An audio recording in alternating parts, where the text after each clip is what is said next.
पकौड़े बनाने का एक ऐसा तरीक़ेकार मैं आपके साथ शेयर करूँगी जिससे आप जो है ना जिस तरीके से भी चाहें पकौड़े बना सकते हैं, जिस शेप से चाहें, आपके सारे मसले जो हैं वो इसी वीडियो में हल होने वाले हैं।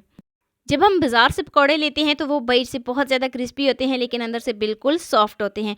तो इस तरह के पकौड़े आप घर पे किस तरीके से बना सकते हैं, आज मैं आपके साथ स्टेप बाय स्टेप इस रेसिपी को शेयर करूँगी। तो वीडियो को आपने फुल वॉच करना है, कोई स्टेप मिस नहीं करना। तो चलिए जी शुरू करते हैं अपनी आज की वीडियो। बिस्मिल्लाहिर्रहमानिर्रहीम। ये मज़ेदार से पकौड़े बनाने के लिए मैंने एक बर्तन में आलू ले लिए हैं। आलू की कटिंग जो है ना यहाँ पर बहुत ही अहम है, बहुत ज़्यादा आलू की कटिंग जो है वो मैटर करती है। देखिए क्यूब शेप में मैंने इसको कट किया था, बिल्कुल एक साइज़ के, और बारीक बारीक कटिंग की थी।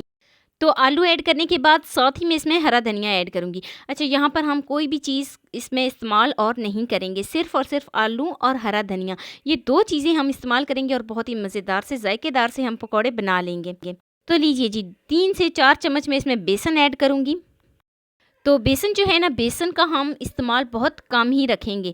तो साथ ही मैं इसमें साबुत धनिया ऐड करूँगी, साथ ही मैं इसमें सुरख मिर्च ऐड करूँगी और साथ ही मैं इसमें 1 चम्मच नमक ऐड करूँगी। आप अपने टेस्ट के अकॉर्डिंग कर सकते हैं। थोड़ी सी मैं इसमें हल्दी ऐड करूँगी और लीजिए जी सारे मसाले ऐड करने के बाद अब हम इसकी मिक्सिंग कर लेते हैं। मिक्सिंग बहुत ही अच्छे तरीके से करेंगे। यहाँ पर हम इसमें पानी का इस्तेमाल बिल्कुल नहीं करेंगे।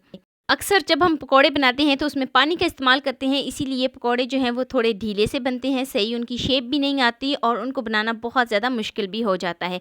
तो यहाँ पर मैंने सारे मसाले और बेसन की बहुत ही अच्छे तरीके से मिक्सिंग कर ली है। तो अब यहाँ पर पानी भी हमने इस्तेमाल नहीं किया, लेकिन ये सेट कैसे होगा, तो मैं इसको कवर कर देती हूँ तकरीबन 15 मिनट के लिए। तो 15 मिनट इसको कवर करने के बाद देखें जी आलू जो हैं वो बिल्कुल सॉफ्ट हो गए हैं, आलू ने अपना पानी जो है वो भी छोड़ दिया है। तो अब यहाँ पर जो है ना हम हाथों की मदद से इसकी मिक्सिंग करेंगे। तो लीजिए जी बहुत ही अच्छे तरीके से हमारा बैटर जो है वो बनकर तैयार हो गया है। और बनाने का तरीक़ेकार ये है कि हम हाथों की मदद से ही इसको गरम गरम घी में डालेंगे। 1 चम्मच के करीब ही हम हाथों में लेंगे और इस तरीके से हम इसको गोल शेप देंगे। तो गोल शेप में यहाँ पर मैं इसको डाल देती हूँ। डालने के बाद मैं इसको बहुत ही अच्छे तरीके से इनको फ्राई कर लेती हूँ। बहुत बड़े बड़े हमने पकौड़े नहीं बनाने, बस यहाँ पर हमने 1 चम्मच के करीब जो मैंने बैटर तैयार किया था वो लिया था और हाथों की मदद से हमने इसको डालना है।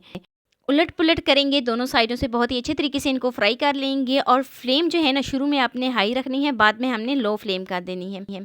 तो दोनों साइडों से बहुत ही अच्छे तरीके से फ्राई हो गए हैं, बहुत ही खूबसूरत सा गोल्डन सा कलर आ गया है। तो मतलब कि हमारे पकौड़े जो हैं वो बनकर रेडी हो गए हैं।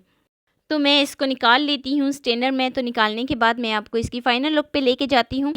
रमज़ान में पकौड़े समोसे तो हर घर में तकरीबन बनते हैं, लेकिन बनाने का तरीक़ेकार जो होता है ना वो थोड़ा सा मुख्तलिफ होता है। हर घर का बनाने का तरीक़ेकार मुख्तलिफ होता है। तो लीजिए जी स्ट्रेनर में मैंने इसको निकाल लिए हैं। ये पकौड़े बाहर से बहुत ज़्यादा क्रिस्पी होंगे लेकिन अंदर से बिल्कुल सॉफ्ट होंगे। तो लीजिए जी हमारे मज़ेदार से पकौड़े जो हैं वो बनकर रेडी हो गए हैं। सिर्फ़ और सिर्फ आलू और हरा धनिया हमने इसमें इस्तेमाल किया है। और बहुत ही अहम और पॉइंट की बात कि हमने इसमें जो है ना फ्लेम का ख़ास ध्यान रखना है। फ्लेम को शुरू में हमने हाई रखना है, बाद में हमने इसको लो फ्लेम पे पकने देना है या फिर फ्राई होने देना है। तो ये है जी इसकी फाइनल लुक। कैसी लगी जी मेरी आपको आज की वीडियो आपको ज़रा सी भी अच्छी लगी हो तो लाइक कर देना। फर्स्ट टाइम इन चैनल पे तो चैनल को लाजमी सब्सक्राइब कर देना और बेल आइकॉन को प्रेस कर देना ताकि मेरी डेली वीडियो आप तक पहुँच सके। दोस्तों के साथ, रिश्तेदारों के साथ शेयर लाजमी करना और मुझे एक प्यारा सा खूबसूरत सा फीडबैक लाजमी देना कि मेरी आपको आज की वीडियो कैसी लगी। मिलते हैं नेक्स्ट वीडियो में। अल्लाह हाफिज़।